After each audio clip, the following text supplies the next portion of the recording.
ಇನ್ನು ಸರ್ಕಾರದ ಕೊಳಕನ್ನು ಮುಚ್ಚೋದಕ್ಕೆ ಜನರ ಮೇಲೆ ಬರೆ ಎಳೆಯಲಾಗ್ತಾ ಇದೆ. ತುಂಬಾ ದಿನ ಜನರ ಕಣ್ಣಿಗೆ ಮಣ್ಣೆರಚುವಂತ ಕೆಲಸ ನಡೆಯೋದಿಲ್ಲ ಅಂತ ಹೇಳಿದ್ದಾರೆ. ರಾಜ್ಯ ಸರ್ಕಾರದ ವಿರುದ್ಧ ಸೋಮಣ್ಣ ಅವರು ಆಕ್ರೋಶವನ್ನು ವ್ಯಕ್ತಪಡಿಸಿದ್ದಾರೆ.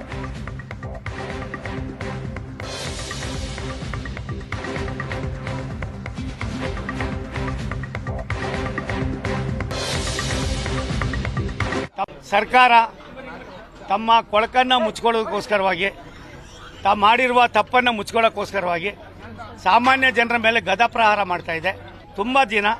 ತುಂಬ ವರ್ಷಗಳು ದಿನಗಳು ಜನರಿಗೆ ಕಣ್ಣಿಗೆ ಮಣ್ಣೇರಿಸ್ತಕ್ಕಂಥ ಕೆಲಸ ಏನಿದೆ ಇದು ಮಾಡೋದ್ರಿಂದ ಏನು ದುಷ್ಪರಿಣಾಮ ಆಯ್ತದೆ ಅನ್ನೋದು ನಾವು ಅರ್ಥ ಮಾಡಿಕೊಂಡು ಎಲ್ಲದಕ್ಕೂ ಆಗಲಿ ಟೋಲ್ ಸಂಗ್ರಹಕ್ಕೂ ಕೂಡ 5% ಸೆಸ್ಸಿನ ಇವರಾಗಿ ಜಾಸ್ತಿ ಮಾಡ್ಕೋತಾರೆ. ಇವೆಲ್ಲ ಒಂದು ರೀತಿ ನೋವಿನ ಸಂಗತಿ. ಅನಾವಶ್ಯಕವಾಗಿ ಏನೋ ಮಾಡೋಕ್ಕೋಗಿ ಏನೋ ಮಾಡಿಕೊಂಡು ತೊಳ್ಳಾಟದಲ್ಲಿ ಈ ಸರ್ಕಾರ ಇದೆ. ಇನ್ನು ಸರ್ಕಾರದ ಕೊಳಕನ್ನು ಮುಚ್ಚೋದಕ್ಕೆ ಜನರ ಮೇಲೆ ಬರೆ ಎಳೆಯಲಾಗ್ತಾ ಇದೆ. ತುಂಬಾ ದಿನ ಜನರ ಕಣ್ಣಿಗೆ ಮಣ್ಣೆರಚುವಂತ ಕೆಲಸ ನಡೆಯೋದಿಲ್ಲ ಅಂತ ಹೇಳಿದ್ದಾರೆ. ರಾಜ್ಯ ಸರ್ಕಾರದ ವಿರುದ್ಧ ಸೋಮಣ್ಣ ಅವರು ಆಕ್ರೋಶವನ್ನು ವ್ಯಕ್ತಪಡಿಸಿದ್ದಾರೆ.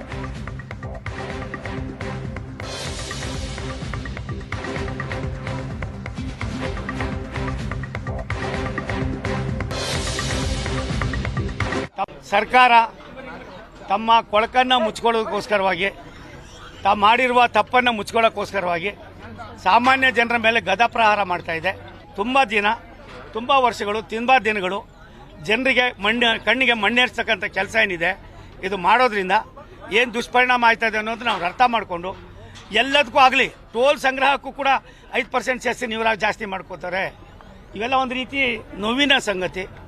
ಅನಾವಶ್ಯಕವಾಗಿ ಏನೋ ಮಾಡೋಕ್ಕೋಗಿ ಏನೋ ಮಾಡಿಕೊಂಡು ತೊಳ್ಳಾಟದಲ್ಲಿ ಈ ಸರ್ಕಾರ ಇದೆ. ಇನ್ನು ಸರ್ಕಾರದ ಕೊಳಕನ್ನು ಮುಚ್ಚೋದಕ್ಕೆ ಜನರ ಮೇಲೆ ಬರೆ ಎಳೆಯಲಾಗ್ತಾ ಇದೆ. ತುಂಬಾ ದಿನ ಜನರ ಕಣ್ಣಿಗೆ ಮಣ್ಣೆರಚುವಂತ ಕೆಲಸ ನಡೆಯೋದಿಲ್ಲ ಅಂತ ಹೇಳಿದ್ದಾರೆ. ರಾಜ್ಯ ಸರ್ಕಾರದ ವಿರುದ್ಧ ಸೋಮಣ್ಣ ಅವರು ಆಕ್ರೋಶವನ್ನು ವ್ಯಕ್ತಪಡಿಸಿದ್ದಾರೆ.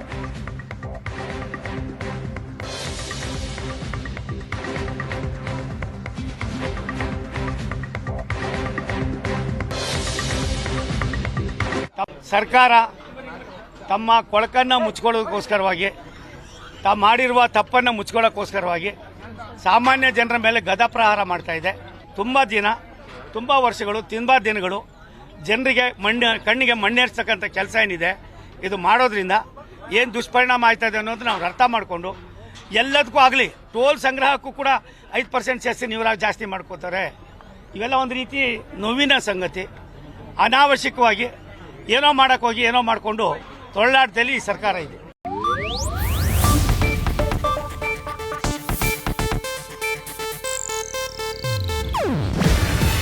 ಇದು ಏಷ್ಯಾನೆಟ್ ನ್ಯೂಸ್ ನೆಟ್ವರ್ಕ್ ಪ್ರಸ್ತುತಿ.